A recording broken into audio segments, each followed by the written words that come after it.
Garth and Bonnie Glover from Rocky Mountain House and Lee and Charlene Bjorg from Leslieville, Alberta, went to the Leduc West Antique Society dressed in period costumes,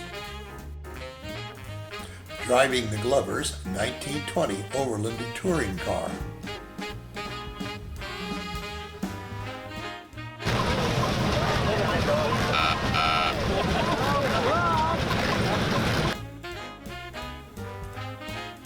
Ralph Altenweg announced a local tractor pull before joining the tour. They offered him the microphone, and he happily and competently accepted.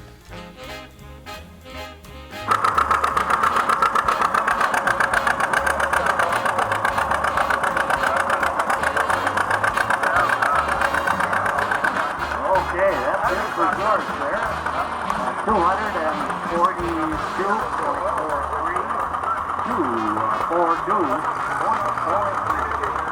George, praise. Henry Ford and Harry Ferguson made a partnership with a handshake in 1938. The resulting tractor was introduced in 1939 as the Ford Model 9N. It was updated in 1942 as a Model 2N. This example was built after World War II and has steel wheels as a result of rubber shortages. It also has a mounted plow, which showcases the Ferguson hydraulic system.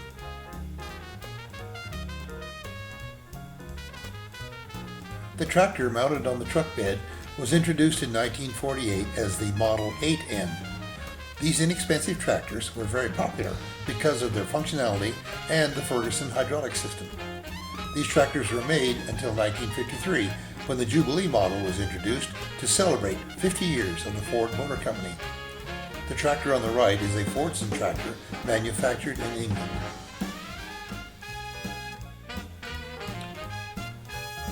The 1950s saw an increasing demand for more powerful tractors. Funk Aircraft Company of Coffeyville, Kansas made a kit to put an 8-cylinder or a 6-cylinder Ford automobile engine in the 9N, the 2N, or the 8N tractors. The kits included larger gas tanks and reshaped hoods. These tractors have been carefully customized to retain the original look. Unfortunately, the small gas tanks and air cleaners make field use impractical.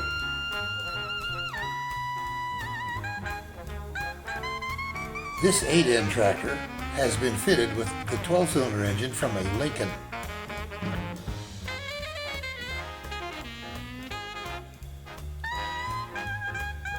This Model 2N has been fitted with a half-track for better flotation. The half-track kit is manufactured by Bombardier in Canada. Today, Bombardier manufactures aircraft. In 1939, the Ford Motor Company introduced the Mercury automobile. It was intended to be larger and more luxurious than the Ford to attract buyers who could not afford to purchase a Lincoln. From 1949 until the mid-60s, Ford branded their pickups made in Canada as Mercury.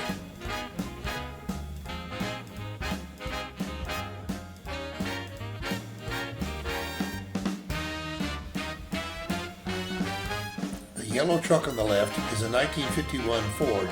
It's a heavy-duty model powered by a Lincoln V8 engine. The truck on the right is a 1940 pickup.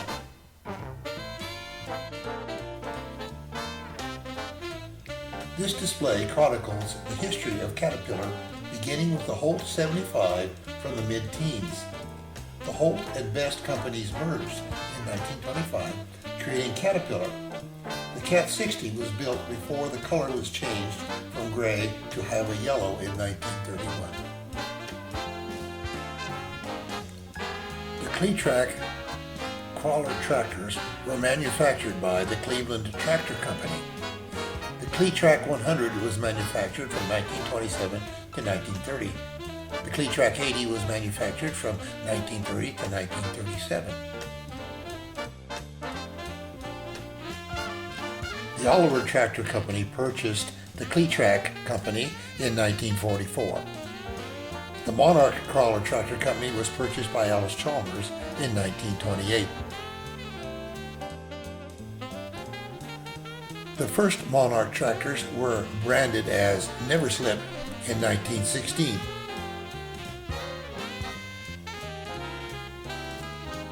In the 1930s, International Harvester came up with a unique way to start their diesel engines.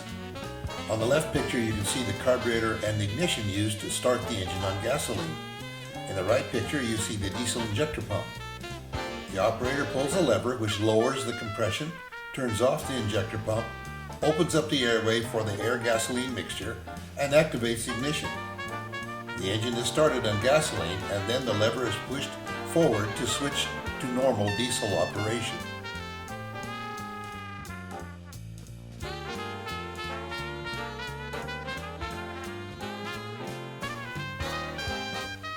This is an overshot bucket loader mounted on an International TD14. This loader is especially productive as the tractor does not have to be turned around after the bucket is filled. The operator simply tips it into the truck and then lowers the bucket and drives into the material pile. These were commonly used in coal mines. Before there were fractional horsepower electric motors, before there was electric power, there were machine tools that were powered by a line shaft driven by either a steam engine or a gasoline engine.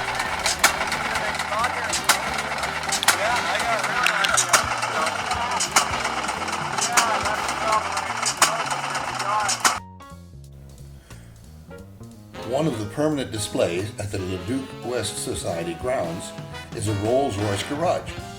This display is a 1953 Bentley. Bentley is a down-market brand of Rolls-Royce. When a person orders a car, they will buy the chassis and select a coach builder to custom build a body for the car. The chassis are available in right-hand or left-hand drive.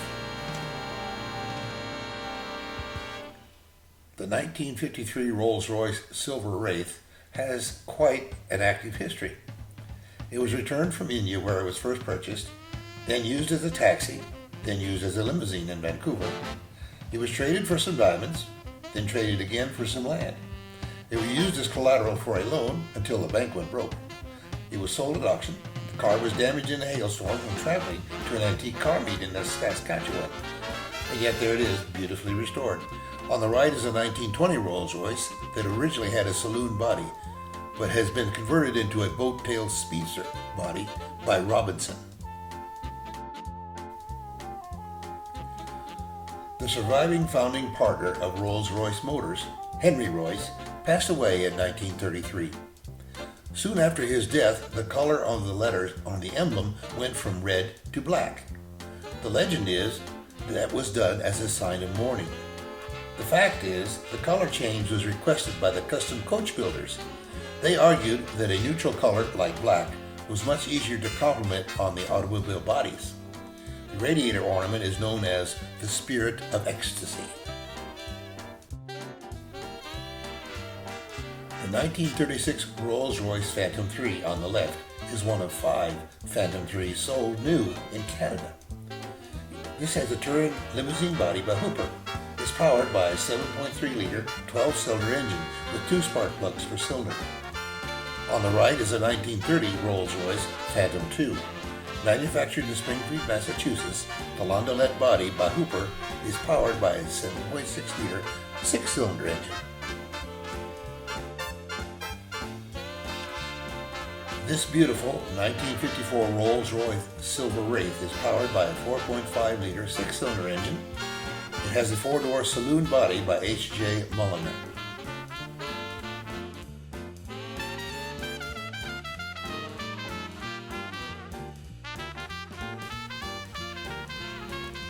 (1927) is the last year of production for the legendary Model T Ford. Among the improvements for this model year include 4-wheel brakes, wire wheels, and an electric starter. On the right is the 1928 Ford Model A, the successor to the Model T. Improvements include a standard transmission, the fuel tank in the cowl, battery ignition, a larger engine cooled by a water pump. The car on the left is a Ford Model T. This body has been modified with a wooden utility box. Notice the wood-spoked wheels and no brakes. Braking is accomplished with a brake on the drive shaft. On the right is a 1929 Ford Model A. Notice the flying quail radiator ornament. The 1930 Ford Model A Roadster on the left has cowl lamps. The seat cushions in the trunk are called the rumble seat. The radiator shell is narrower than the 1928 Model A Roadster on the right. You'll notice that the 1928 Model A Roadster has the optional accessory wind deflectors on the end of the windshield. The amber lamps on the front fenders, however, are not vintage. This Ford Model T touring car has been modified with a kit to allow it to serve as a tractor. These kits were popular in the 1930s because tractors were expensive and old cars were relatively cheaper. Notice the kerosene cowl lamps and kerosene tail lamp.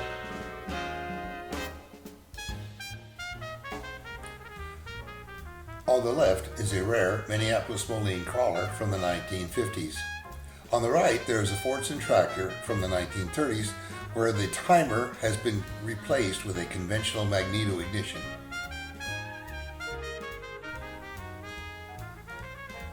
On the left is a Wallace tractor from the 1920s.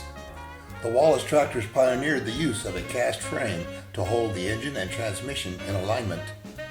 On the right is a co-op tractor from the 1930s. The Cockshut tractor is manufactured in Canada.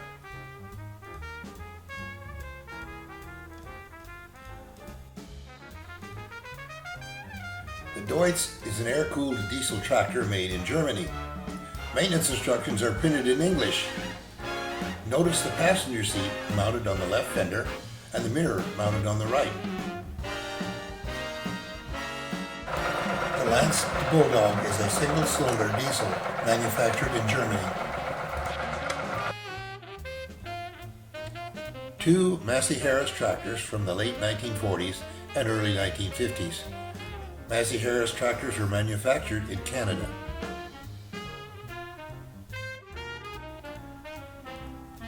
On the left is an International 400 Wheatland model from 1955 or 1956.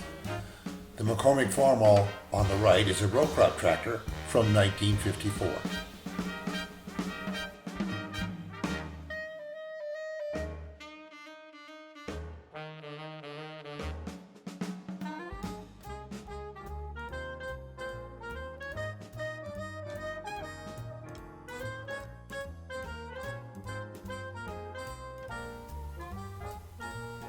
Shepherds lived with their flocks and their herding dogs on the open range until the late 20th century.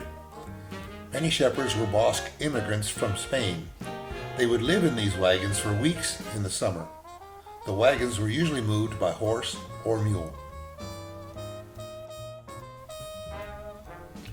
Here is an early clothes washing machine. It has a wooden tub. It could be powered by either an electric motor or a gasoline engine.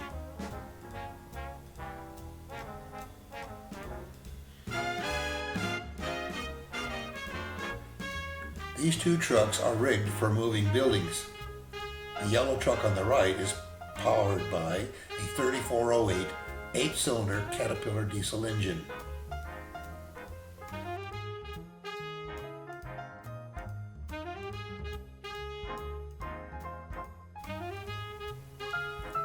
The 1959 Rio Model C503 is powered by a 171 horsepower Golden Comet engine. The Sickard on the right was manufactured in Quebec. The truck plant was eventually purchased by Pacific Car and Foundry, also known as PACCAR, and produces Peterbilt and Kenworth trucks today.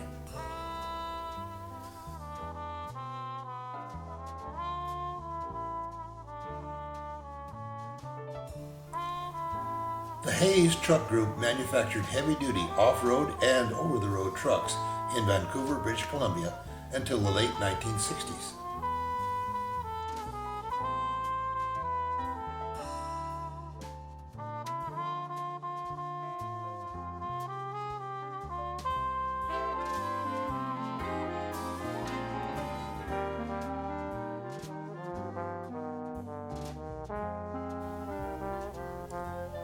These two trucks are rigged for hauling logs. The truck on the left is an International Harvester from the late 1940s. The truck on the right is a Dodge from the late 1940s. Notice that both trucks have a feature where you can open the bottom of the windshield to provide extra ventilation in the cab.